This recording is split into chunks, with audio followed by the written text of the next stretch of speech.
So yun, magandang umaga mga bossing ano. Ayan, update ko lang kayo sa igiba namin dito sa probinsya. Ayan, andito ako ngayon.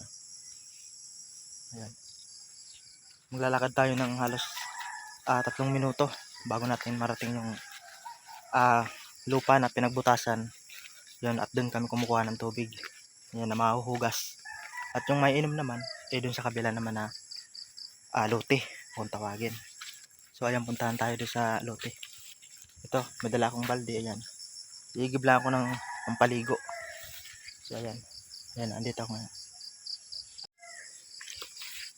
Ayan, halos 5 araw nang naulan dito sa amin, pero ayan, pahirapan pa rin sa pag-igib ng tubig.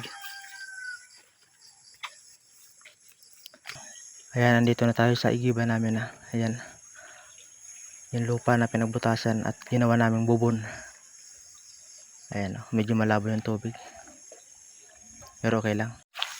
Ayan, nakapag-igib na tayo mga kabosing. Nakapag-igib tayo.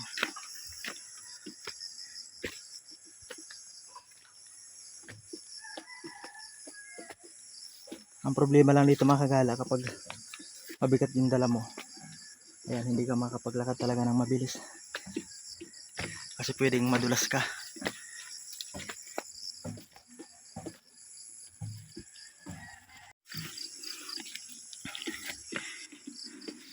Ito yung problema dito sa amin, kapag mag-iigib ka ng tubig talagang malayo.